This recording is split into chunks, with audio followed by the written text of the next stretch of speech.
Before we get started, go down in the comments and leave your best guess about what this thing is. And then later on, you can go back and edit your comments. It'll be fun. Last week, I made this traditional Chinese workbench, and a Chinese workbench could look a couple different ways. They have a high one that's a little bit lower than a Western bench, but still pretty high, and then a low bench like this, and then they often also used a small stool too.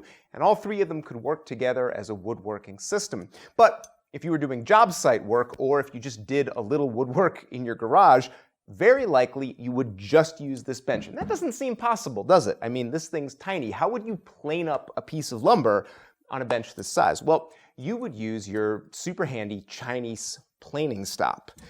Goes on the bench just like that. And then these bottom points right here are sharpened. And once you like the setup, you just hammer it in there.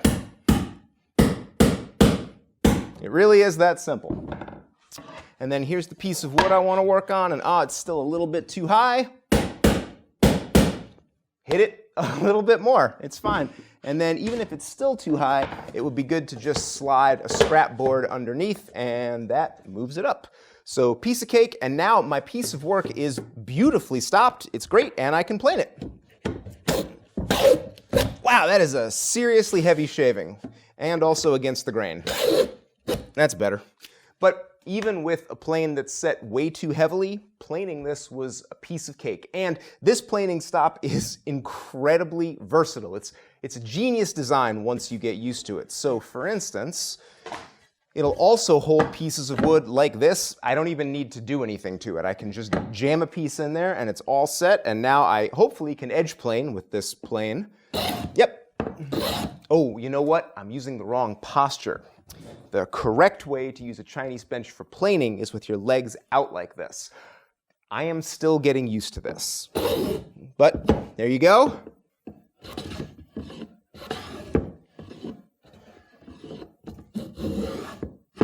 Nice. It works surprisingly well. And of course, if you want to use a really narrow piece of wood, you can bring the two arms closer together, and that'll hold things up better. Now, this this wide piece, it's pretty wobbly. I might want to hold it a little bit more securely. Well, that's surprisingly easy. Let me just get a piece of scrap wood, get one of these bench hooks over here. You lift up your planing stop and just put something underneath it, just like that.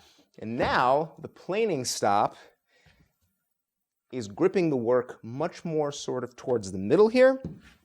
And it's held even more securely, and it should be even easier to plane. Whoop. Legs out. And yeah. It's actually really easy.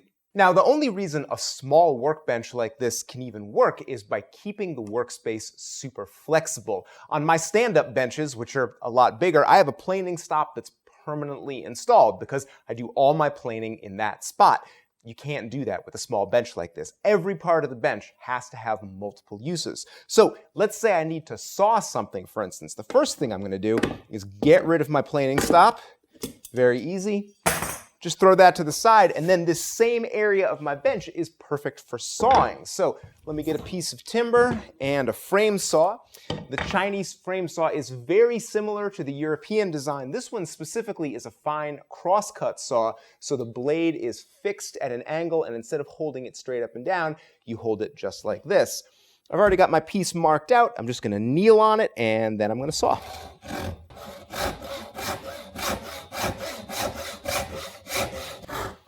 And right at the end, I can reach under the cross beam of the saw and control my offcut for a nice clean, well, I got one splinter, but a pretty clean cut. This is a particularly good way of sawing because it uses your whole body and it keeps things really flexible because you're just using your body weight to hold on to the workpiece. If you're interested in learning how to saw this way, it's also part of the Western English tradition, and I've got a couple designs for an English saw bench that will let you saw exactly the same way, but they're a bit easier to build. Chinese woodworking also works because the Workholding is super flexible. There are generally no vices in Chinese woodworking. If you do see them, they're kind of a modern addition. Traditionally, they didn't have them. like the Japanese. Instead, your body is pretty much the vise, and you use it to put pressure on the work in all sorts of different ways. So let's say I was planing this piece of work here. Oh, straight leg posture.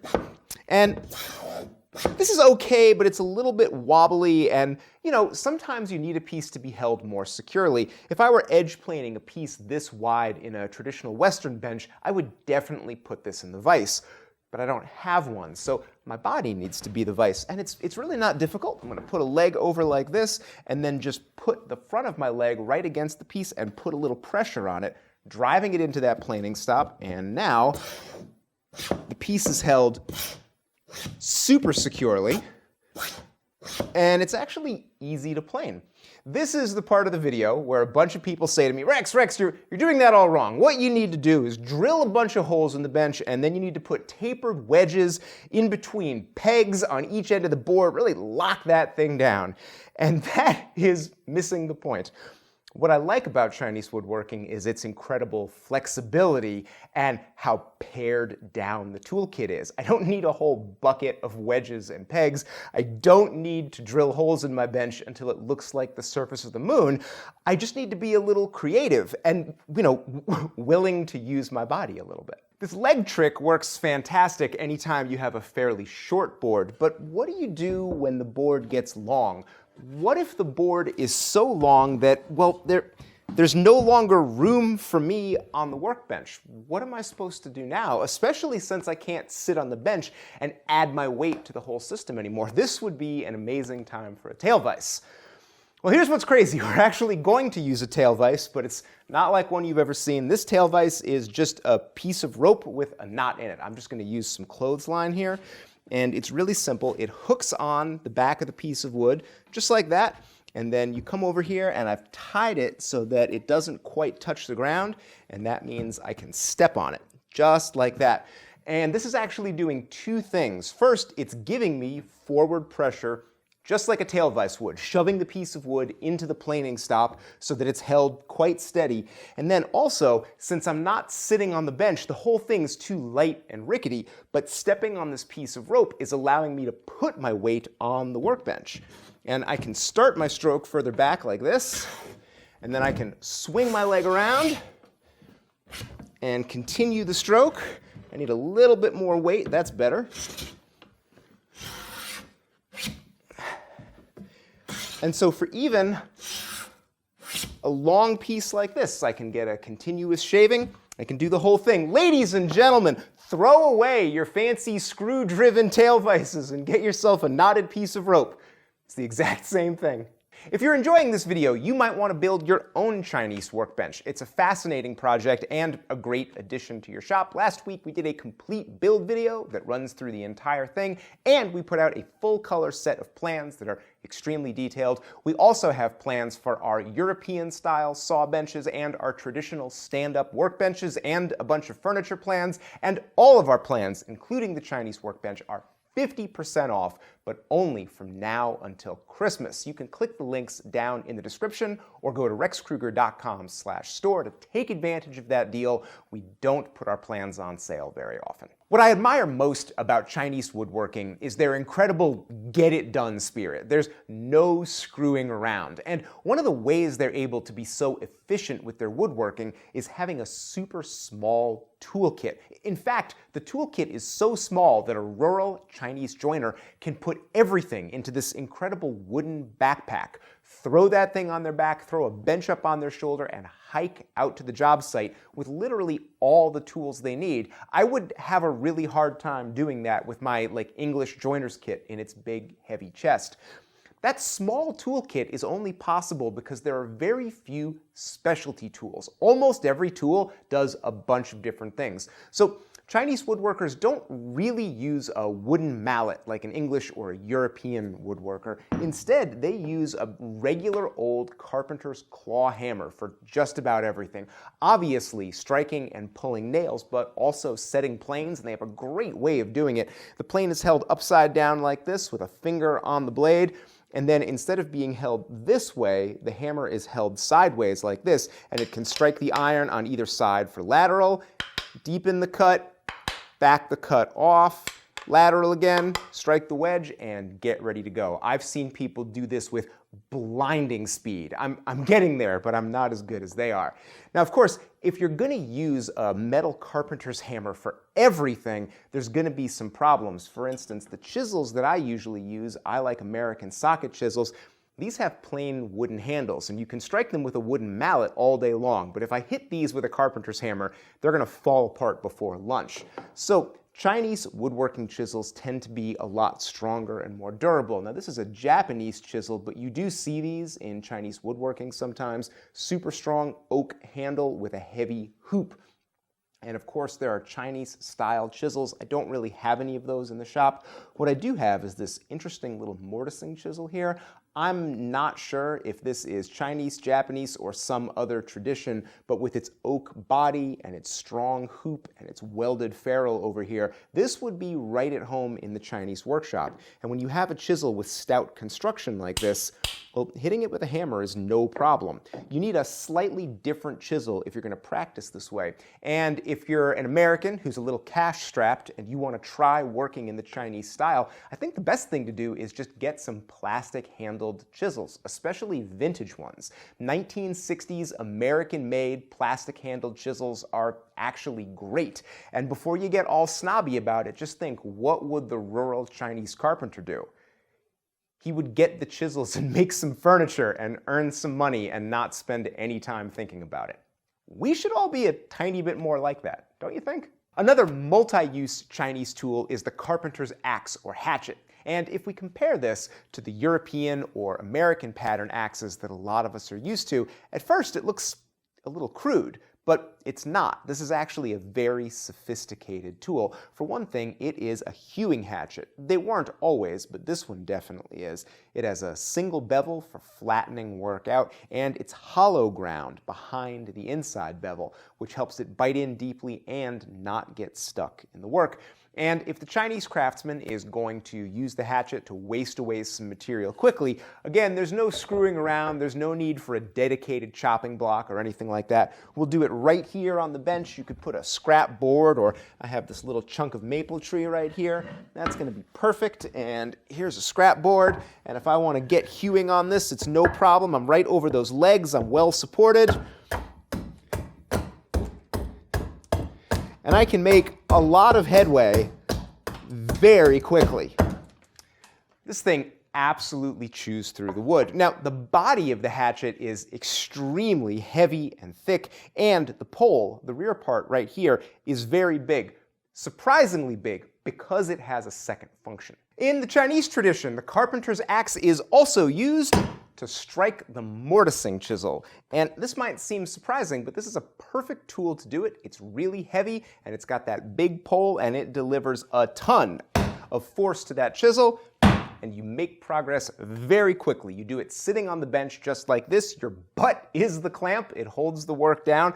Surprisingly easy. Now, whenever I do things this way, people always ask me, hey, why are you sitting sideways on the work? Doesn't it make much more sense to sit like this with one leg on either side? Believe it or not, sitting this way is actually frowned upon even in the European tradition. They've got a similar thing called a mortising stool, and when you're using the mortising stool, you're never supposed to use it this way because, I'm not making this up, because of the great danger that you're going to stab yourself in the reproductive bits. I'm not even kidding. I've read this in multiple books. They tell you to never ever mortise this way. Instead, you have to mortise this way, keeping your bits and pieces out of harm's way. It's actually more comfortable than it seems, and in the Chinese tradition, there are actually a lot of reasons for working this way. The biggest reason is that the other end of the thing you're hitting the chisel with is actually a razor-sharp axe, and if you had it centered on your body, it's really hard to say what would happen as it came up towards you. When you're sitting in the sort of side saddle way like this, it's natural for the axe to come safely up past your face and head, and you're in no danger. And then in between strikes, you can also rest it on your knee, just like this, and it really cuts down on arm fatigue. Altogether, this is a surprisingly good system for mortising. You don't need any specialized work holding. Progress goes very quickly, and you're just going to use your axe to strike your chisel with. This is a great time also to shout out my buddy Luke from Zenwu Tools. He knows about my enthusiasm for Chinese woodworking. He is Chinese himself and has helped me acquire a lot of these tools. I would never own a nice Chinese axe if it weren't for him. He also helped me to get my Chinese planing stop, and he made me my Chinese frame saw. He's a good buddy and a really great woodworker, and I appreciate him very much. We will put a link to his company down in the description. They make some fascinating tools that you should absolutely check out. Clearly, I am no expert in Chinese woodworking. I'm just an enthusiastic student. I'm trying to learn about it and share a little bit where I can. This video was just supposed to be a brief little introduction to Chinese ways of doing things. Good news, there's actually a lot of Chinese tools that you can buy on Amazon. This hand plane came on Amazon. It's jack plane size, made of a super hard wood. It's got a brass insert in the mouth. It's actually really nice, and I think it was like 35 bucks. I will try to leave a link in the description to some of the planes that I like. Unfortunately, some of the other tools like axes and planing stops are not easy to find on Amazon. If you have sources for those things, please leave them down in the comments. I would be interested in hearing about those things too. And if you are a Chinese woodworker or somebody who trained in this tradition, please leave me a comment down below. I am actively trying to connect with more people who know about this style of woodworking. I'd love to get a bunch of people together for an event or something.